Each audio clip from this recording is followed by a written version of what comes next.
Le Jardin des délices est comme une encyclopédie, un livre ouvert qui réunit les théories spirituelles, les nouvelles découvertes et les ouvrages enluminés dont on parle dans les cours. Le monde, créé par Dieu en haut à gauche, est pensé comme une chute. Le sol reçoit les épluchures qui font l'humus sous la lumière et la chaleur, d'où la vie pourra s'élancer.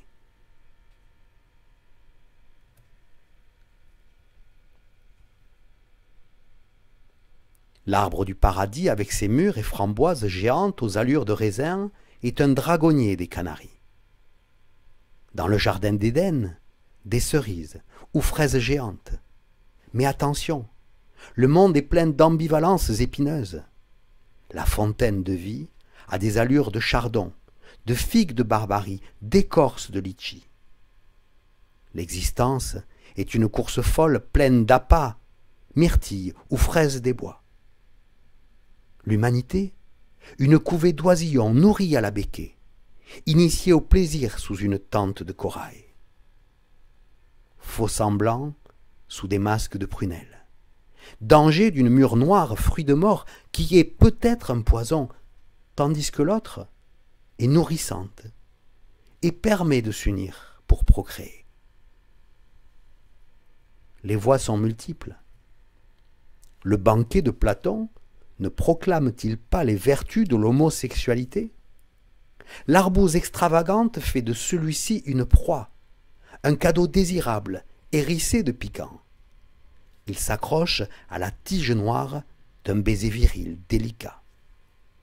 Croquer ce fruit défendu, la volupté se déverse sans procréation. Au contraire, à l'abri de toute tâche dans sa bulle, un couple attend l'enfant dans une espèce de fleur d'ananas.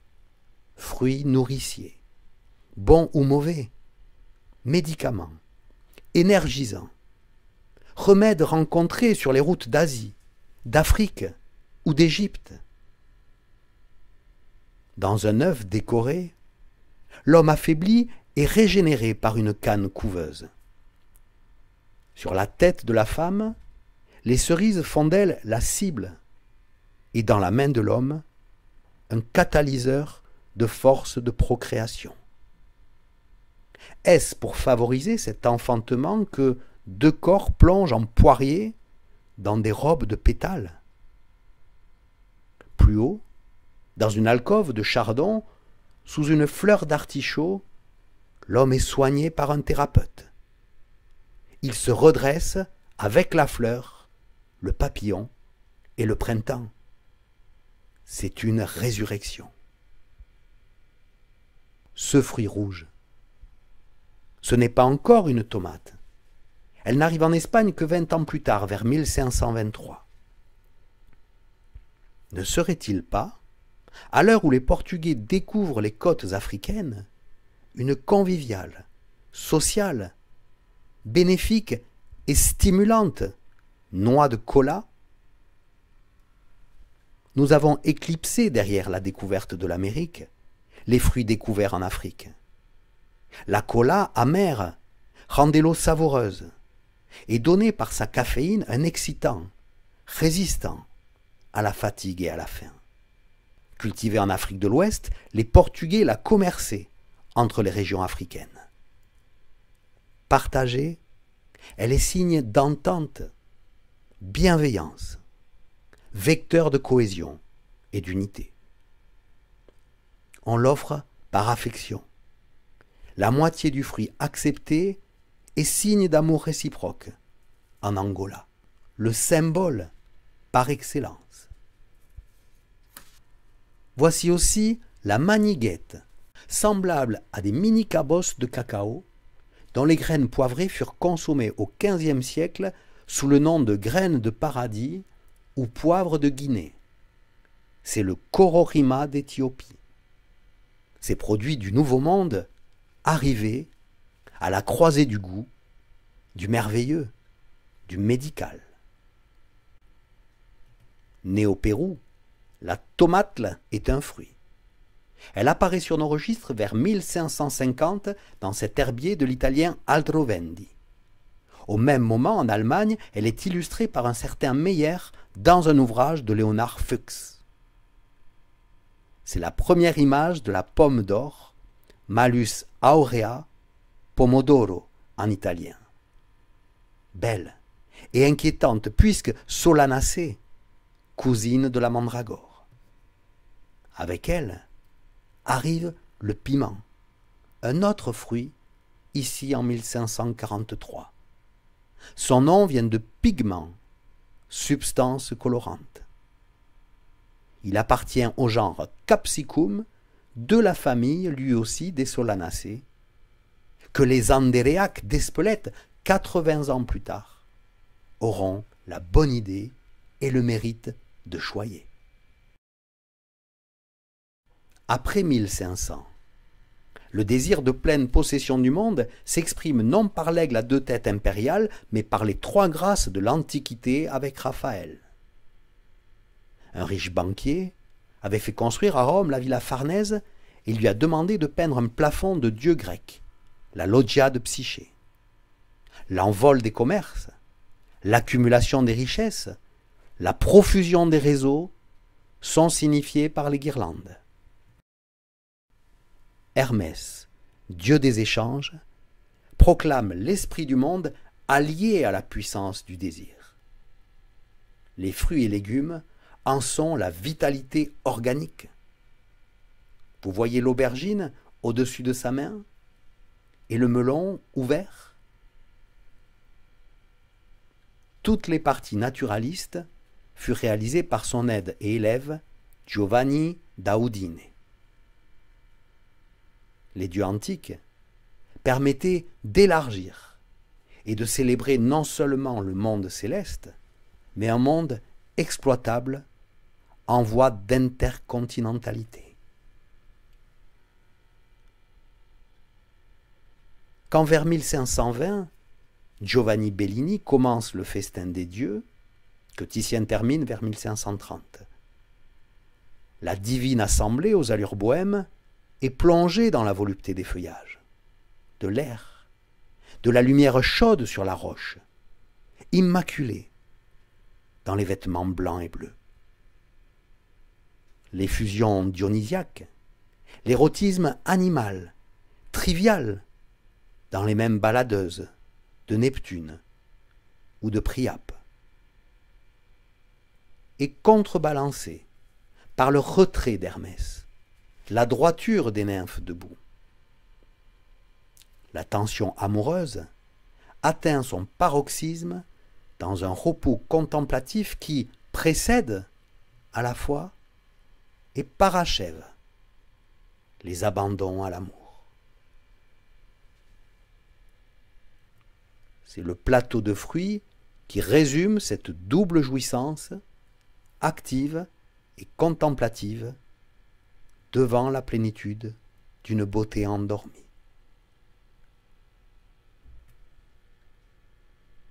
Les Médicis avaient fait construire une villa à Poggio a Caiano. En 1519, ils commandent à Pontormo le décor d'une lunette du salon. 2 grandes branches élaguées autour de la fenêtre ronde, et dessous, les guirlandes évoquent les saisons. À droite, Pomone, vêtue, coiffée, hostile au jardin sauvage. Elle est la déesse des beaux vergers. À gauche, nue, Rustre, c'est Vertumne, dieu des fruitiers qui va se déguiser en vieille femme pour convaincre Pomone des vertus de son amour. Elle accepte la greffe. Les fruits abonderont toute l'année. Vertumne et Pomone est un thème mythologique qui correspond à ces années. Il est la figure idéale de la fructueuse accumulation du capital. L'empereur Rodolphe II de Bohême se fait représenter en Vertumne Pomone, si je puis dire, par Giuseppe Arcimboldo. Au seuil des temps baroques, l'époque maniériste juxtapose la richesse et le réel populaire de ceux qui font le potager. La rusticité de ce plat témoigne aussi du changement de goût en cuisine, la gastronomie laissant une plus grande part aux produits du potager. Vertumne et Pomone expriment le débat entre le sauvage et le civilisé. La canalisation de l'éros au privilège des palais. Ce dieu Pan serait-il une invitation à aller cultiver, conquérir les territoires sauvages qui deviendront réservoirs de ressources toujours plus grandes? C'est un tableau de Franz Floris d'Anvers en 1565. Dans les pays du Nord, le réalisme expose l'abondance des étalages. Le Hollandais Peter Aertsen s'en est fait une spécialité de ces proto-natures mortes, vers 1555. Les produits de la création cèdent le pas à la création de produits pour le marché. La vie citadine bourgeoise favorise le développement des variétés. La carotte, par exemple, a connu de nombreuses sélections avant de devenir longue et orange comme nous la connaissons. Elle apparaît en primeur dans ce tableau de 1569, près de sa cousine Violette. En Italie, c'est Vincenzo Campi qui déploie le thème de façon plus idéaliste. Les paniers disposés par et autour de l'humain sont une nourriture et aussi un spectacle. Valeur d'usage devenue valeur d'échange, les légumes et les fruits atteignent, grâce à l'œuvre, une valeur monde plus large. Ils ressemblent à de petites unités plastiques essentielles, éléments nutritifs colorés, constitutifs de la création. Ces produits beaux et délicieux s'offrent à notre pensée sur le plan esthétique qui permet de relier l'infiniment petit de l'échelle biologique à la globalité unique de la création dans sa vaste diversité. Vers 1650, le boulanger du village flamand de Eeclos accueillait les clients mécontents de leur tête, les coupait, faisait cuire les faciès rafistolés dorés à l'œuf et les remplaçait par un chou. La légende conservait ainsi le savoir médical populaire de ce légume anti-cantant coagulant. On retrouve le lien entre l'humain et ce légume dans ce couple à la tête de chou de la sculptrice Claude Lalanne en 1976.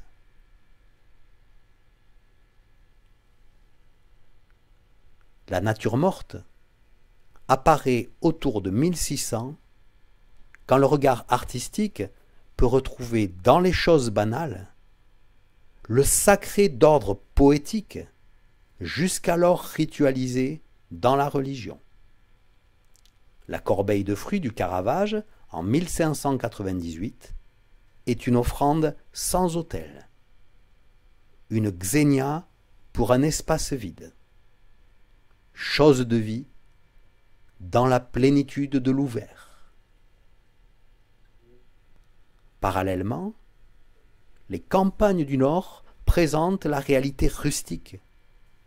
Abraham Blomert, un romaniste, est un de ces Hollandais de Utrecht influencés par la peinture romaine.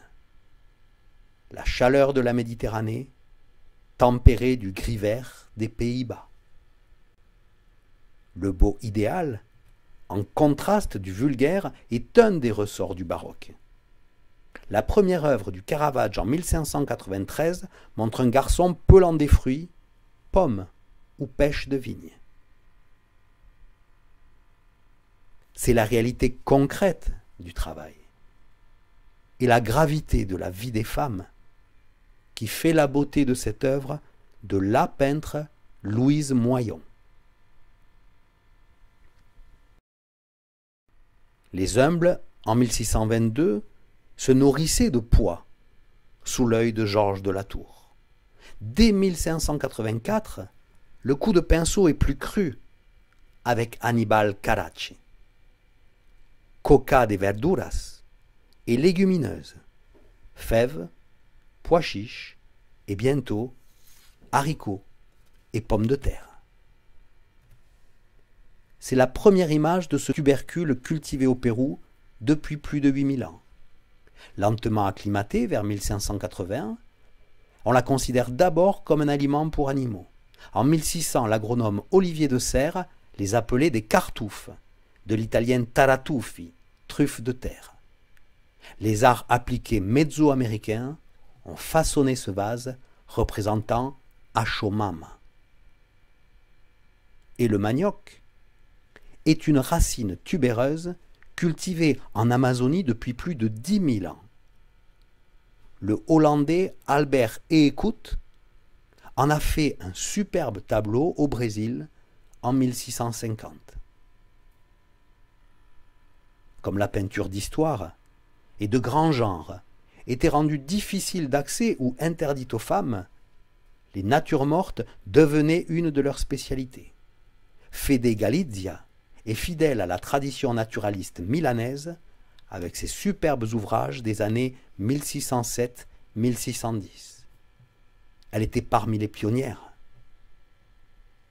Vers 1650, c'est Giovanna Garzoni, napolitaine, qui excellait dans le rendu, à l'aquarelle, sur parchemin.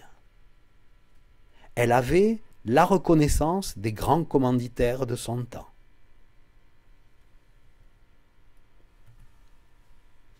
Nature morte, pure couleur, condensée dans le rayonnement des fruits. Accords orange-bleu, vert-rouge, mauve-jaune. Peut-être y a-t-il une allusion amoureuse dans les asperges, les artichauts, l'abricot fendu et les prunes, symboles de fidélité. Cette œuvre de Louise Moyon était contemporaine de celle de Zurbarán, offrande de la création sur la patène de l'espace. L'ineffable origine affleurant aux narines. Les ailleurs et les lointains ramenés ici même, dans les parfums de café, de jasmin et d'agrumes. Voilà. Les légumes et les fruits portent en eux la trace du processus de formation, l'empreinte des grands vents en liesse par le monde, des forces qui s'enroulent et se déploient en 1001 variétés de corps et de passions. Ces trésors du Brésil, d'Albert Eekhout encore, nous rappellent aux saveurs, au savoir et à la responsabilité. Le monde est un jardin, et un lieu de culture si ces produits sont reconnus non seulement pour leur valeur d'usage, comestible, mais aussi pour leur valeur monde, leur valeur globale d'échange poétique, scientifique. Chaque fruit reliant la nature et son mystère au savoir-faire humain et à la vie.